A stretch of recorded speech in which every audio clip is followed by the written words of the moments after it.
And it was just things that I was saying that was just already out there that I was confirming. And then when I met up with Puff, it was like he already knew what I was. I knew Married since my first album, Reasonable Doubt. I was nobody guy with a nobody label, and she came through for me. Stevie J should be charged. Mary J. Blige should also be charged. Could Mary J. Blige's shocking revelations be the ultimate betrayal that exposes Diddy's darkest secrets at Bad Boyz Records? So when I met Puff, I was, blown away. But it took some years to grow into that and accepting someone that just was so excited about being seen. Why did Jaguar Wright, an industry whistleblower, call out Mary J. Blige by name when discussing the dark secrets of Bad Boy Records? Stevie J should be charged. Mary J. Blige should also be charged. And what about Faith Evans, who called her time at Bad Boy unforgettable? Was it unforgettable because of the music or something far darker? It was definitely a ride, and I must say, despite all the craziness and, everyone's careers and lives probably didn't end up how they thought it would, but it was a lot of fun. Then there's the unshakable bond between Mary J. Blige and Diddy. Is it built on mutual ambition, or does it hide crimes and betrayal? Mary J. Blige has often credited Diddy, formerly known as Puff Daddy, for being her mentor and biggest cheerleader. In an interview, she admitted, "I needed what he had," referring to his ambition and industry knowledge. When I met Puff, I was afraid of success, afraid to do anything that could put so much attention on me. And then when I met him, he was the complete opposite. And he was such a good thing for me. But was their partnership purely professional, or was Mary's loyalty tied to deeper, darker secrets? The duo first collaborated in the early 90s when Diddy was making a name for himself at Uptown Records. Together, they revolutionized R&B with Mary's debut album, What's the 411, becoming a cultural reset. While their work changed music forever, rumors swirled that their personal and professional relationship wasn't as straightforward as it seemed.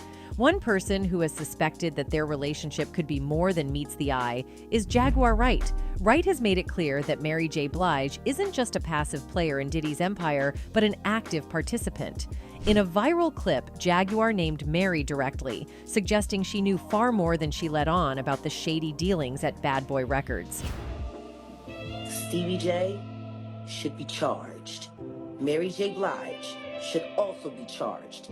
Jaguar's allegations don't stop there. She claimed that the culture at Bad Boy fostered fear and silence, making it nearly impossible for artists to speak out without facing retaliation. Was Mary J. Blige complicit in keeping those voices silenced?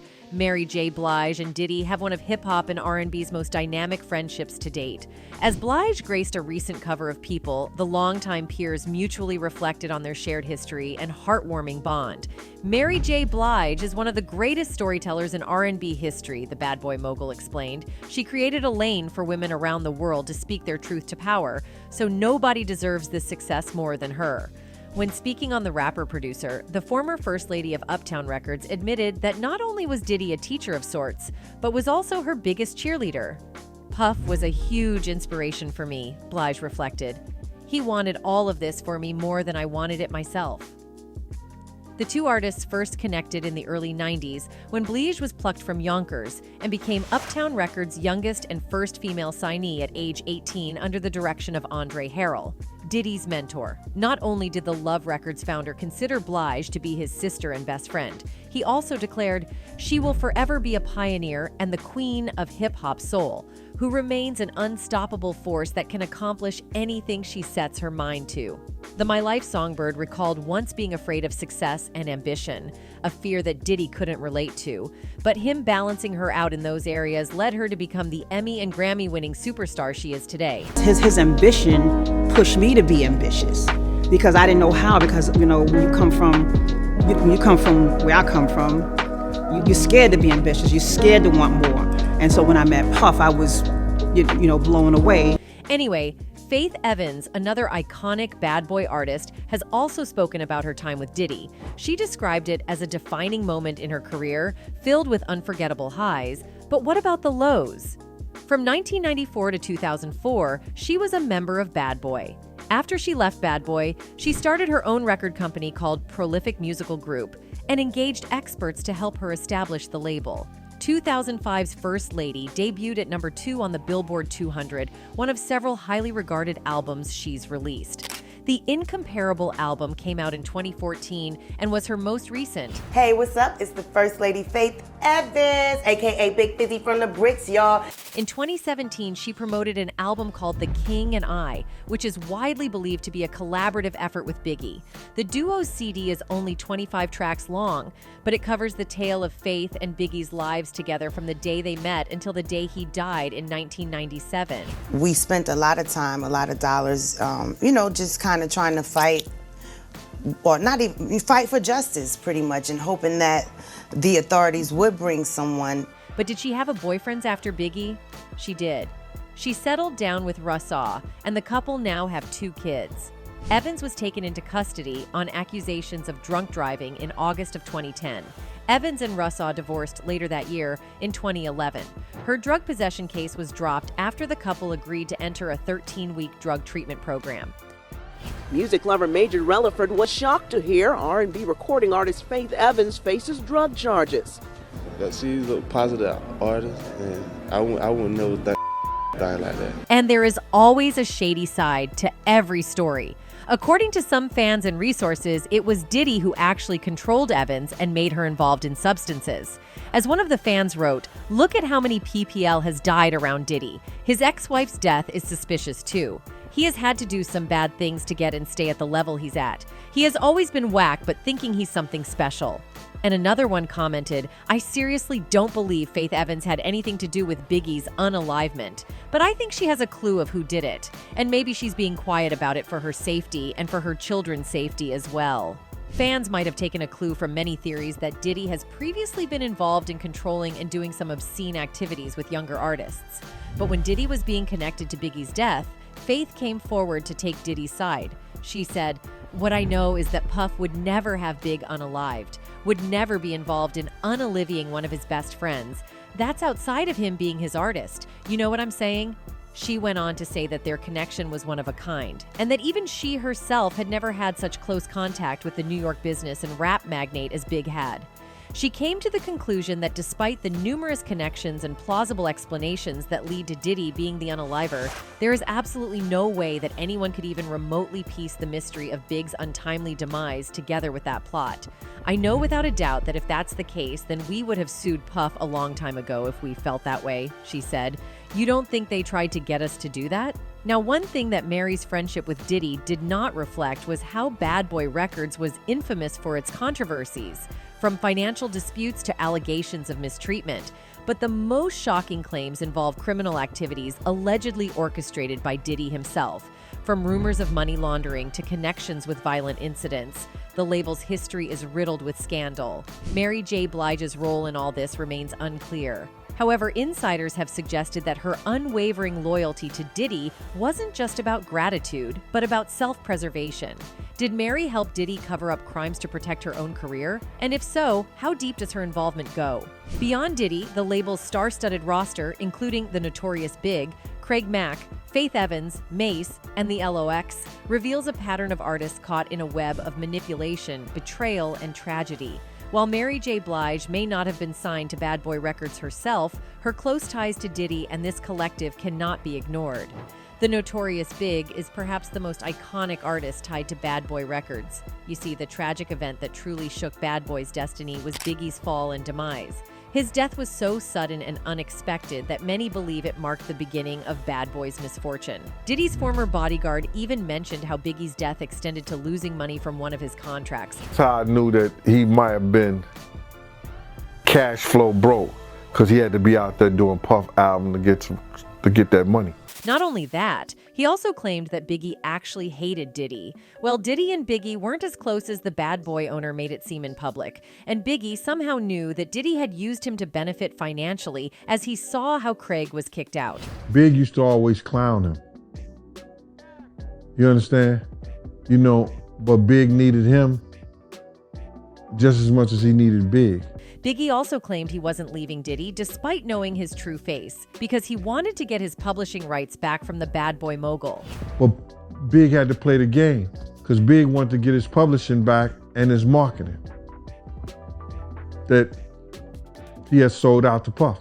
Moreover, Gene asserted that the late rapper had positioned Bad Boy to secure a lucrative agreement worth more than $60 million. Gene claimed that while guarding Diddy's briefcase on a flight, he came across Biggie's Bad Boy contract.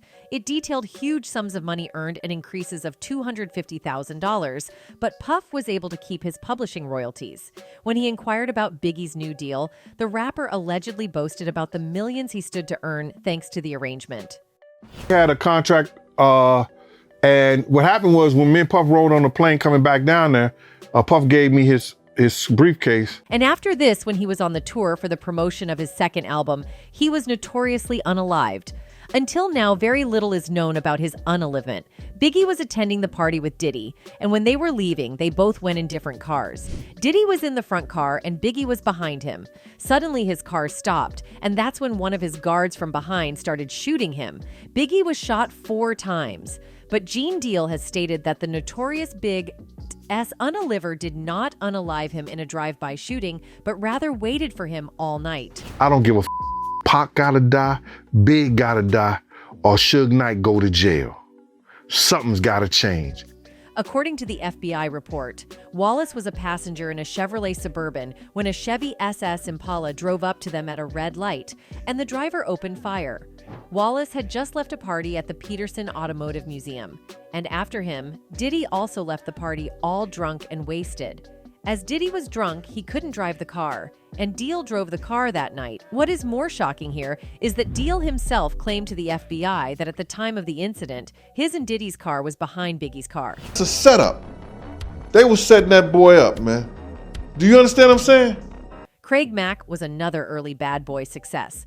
For a while, it looked like Mack's career was on the upward, but then it started to plummet. Skeptics claim that his career was doomed from the start. Diddy's discovery of the Notorious B.I.G. is often cited as a major factor, although to this day, no one knows why.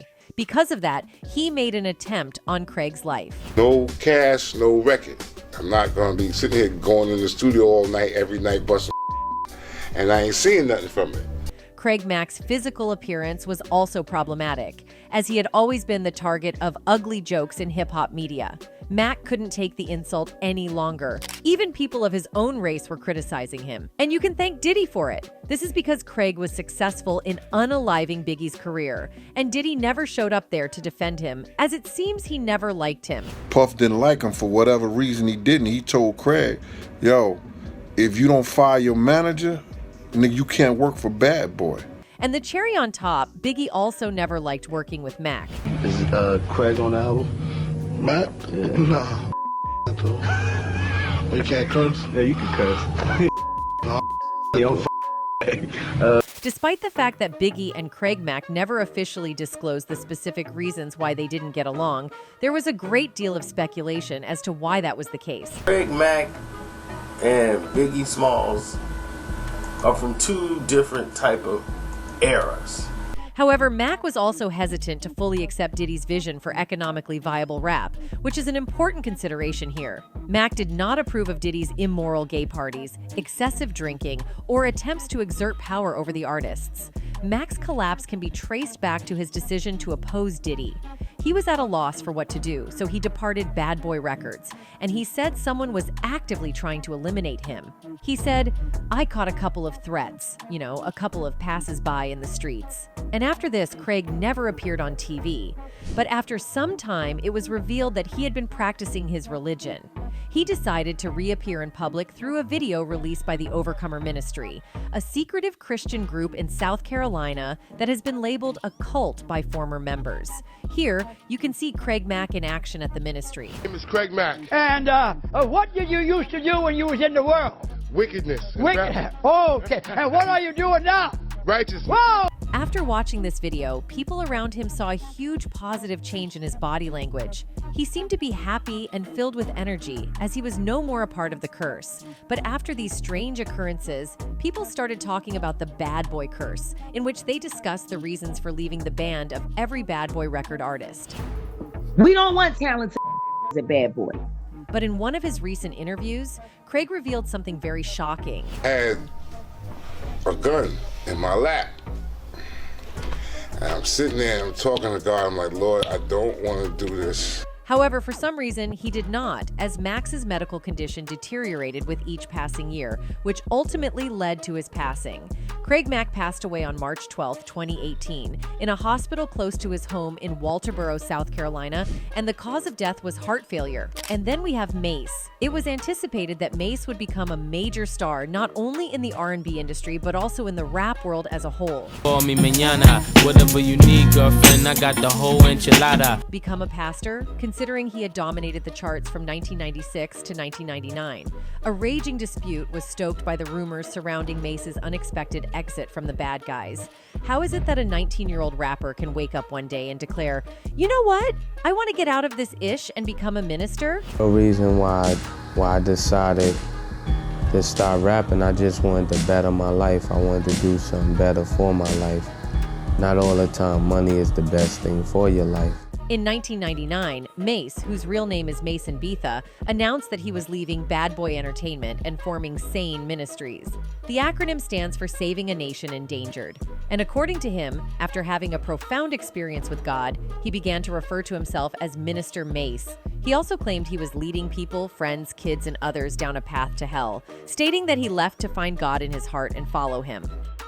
The devil can use him aggressively, and I want you to know God can use me aggressively. In point of fact, it is said that when Mase was at the pinnacle of his career as a result of the success of his album Harlem World, he disclosed this information to a radio interviewer. I felt like I had a lot of money, but I didn't really know who I was. I knew I had to do something other than just hip-hop.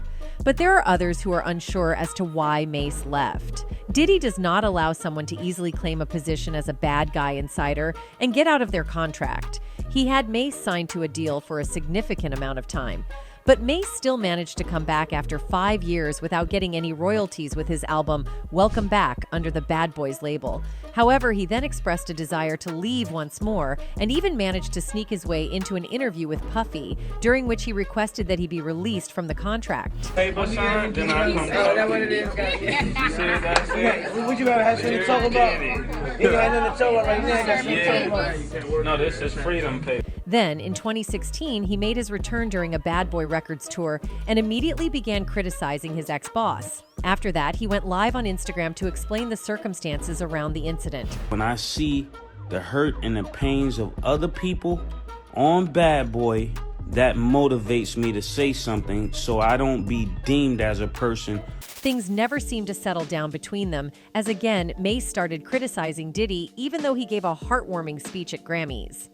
Diddy said, "Truth be told, hip-hop has never been respected by the Grammys. Black music has never been respected by the Grammys to the point that it should be." Many musicians related to what Diddy said, but Mase was not one of them. The rapper complained about the unjust treatment he experienced from Bad Boy's label head in an Instagram post that has since been deleted.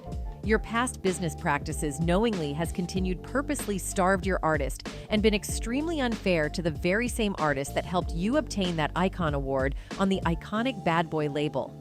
Not only this, he even disclosed during an interview that he never got paid even if he was the only one behind all the Bad Boys hit songs. Beats, you ain't getting the money, you ain't getting the publishing, you ain't getting the respect. And I don't think you're like that. No. His most direct reference to Diddy comes when he mentions the star's latest name change, Brother Love. Since Kane unalived Abel, I'm able to unalive Kane. Love don't steal my N, change your name, Mase raps.